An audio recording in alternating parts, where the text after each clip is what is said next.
The tale of Spartacus is one of sorrow, ambition, and kick-ass awesomeness. Spartacus's origins is unclear. Most historians say he was from Thrace, modern-day Balkans. It is recorded by some that he was a former soldier, and when he was tasked with invading his former home, he rebelled and was imprisoned. Spartacus was trained as a gladiator. He was a murmillo. These fighters carried a long, oblong shield and used a sword with a broad, straight blade about 18 inches long.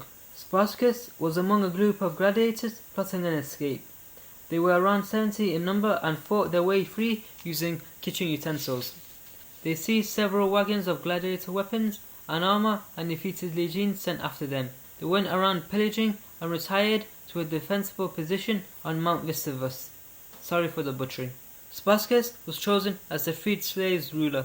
However, two Gallic slaves, Crixus and Omnomus, were also leaders but were subcommanders. The response of the Romans was hampered by the absence of the Roman legions, which were engaged in fighting a revolt in Spain and in the Third Mithridatic War.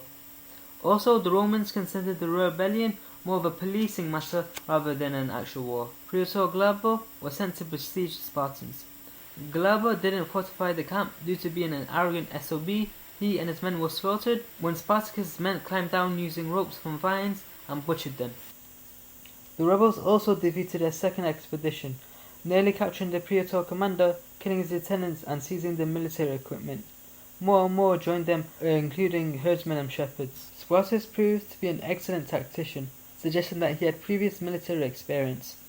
The rebels were quite crafty and they made use of local materials, as they couldn't afford the luxuries of buying new weapons. The rebels had different bases, suggesting they operated in different groups, but they coordinated together. In the spring of 72 BC, the rebels left their winter encampments after raiding the south and began to move northward.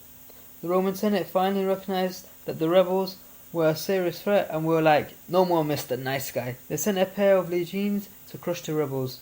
They were initially successful as they defeated Crixus and his 30,000 rebels, but were defeated by Spartacus. When the Senate heard that the legions were beaten, they were in uproar. They charged Marcus Crassus, the wealthiest man in Rome, and the only volunteer, with ending the rebellion. Crassus was in charge of 8 legions, which is around 40,000 men. Crassus took the job because he wanted the glory of a military victory, but didn't quite go exactly as planned. That is the end of part 1. Join us next week for part 2. Please subscribe and like the video. Also, please support us on Patreon, because without your support, we will never be able to make such fine videos as these.